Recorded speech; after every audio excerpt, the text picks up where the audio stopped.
La situation en milieu scolaire à Ziguinchor devient préoccupante.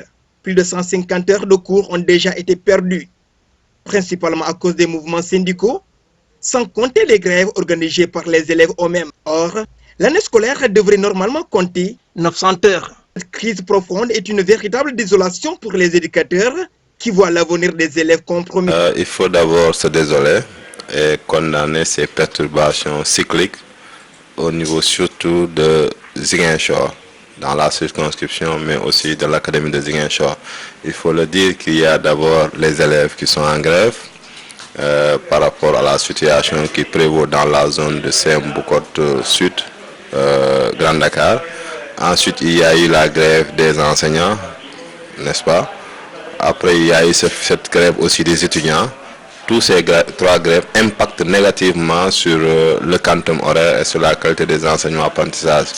C'est avec un grand regret que certains éducateurs voient la situation. Bon, d'abord, je dirais c'est avec beaucoup de regret, n'est-ce pas, que nous, d'abord en tant que parents d'élèves, faisons face à cette situation, mais aussi en tant qu'enseignants, n'est-ce pas, et nous faisons face à cette situation. C'est vraiment désolant, c'est désolant parce que, bon, c'est difficile parce que l'année n'attend pas, n'est-ce pas, le programme est là, n'est-ce pas, les examens se profilent à l'horizon, donc il faut tenir compte de tout cela, mais aussi, vous savez, quand on va jusqu'à quand même à un certain moment, je crois que il est temps que les deux parties quand même tiennent, n'est-ce pas, un langage de vérité. Un climat de désorganisation dans certains établissements, comme le CEM Soukoupa Paye, des sacs abandonnés, le divertissement prenant la place de la pédagogie. Dior Mboup, présidente du gouvernement scolaire, s'inquiète déjà des conséquences sur les compositions et les examens de fin d'année. Nous-mêmes, surtout les élèves de 3e, on a peur parce qu'on prépare des examens. Voilà, en plus de cela, on nous menace le plus souvent, c'est ça.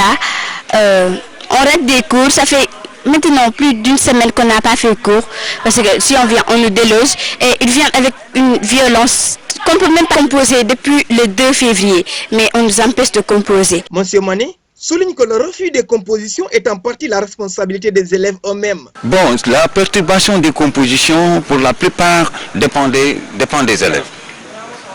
Dépend des élèves, parce que les compositions ont été programmées et ce sont ces élèves-là qui disent qu'ils ne se sont pas préparés.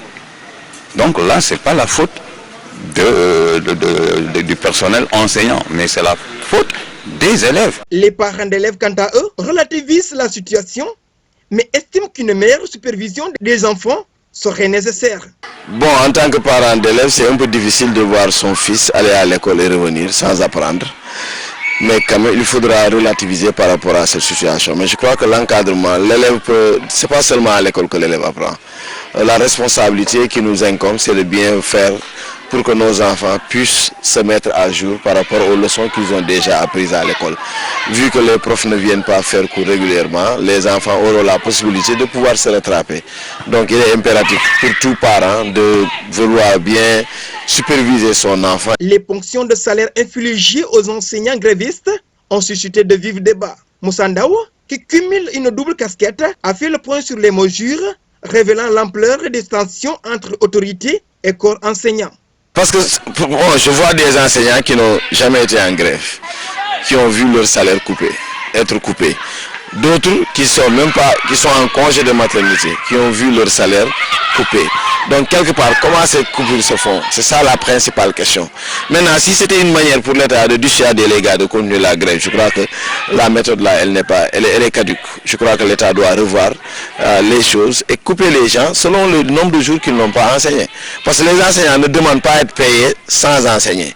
Ils veulent que même s'ils sont en grève, que la ponction se résume aux jours où ils n'ont pas enseigné. La crise scolaire à Ziguinchor met à lumière un système fragilisé où les heures perdues compromettent l'avenir des élèves. Entre revendications syndicales, grève étudiante et inquiétude des parents, l'éducation se retrouve au cœur d'un débat qui appelle à des solutions urgentes et concertées.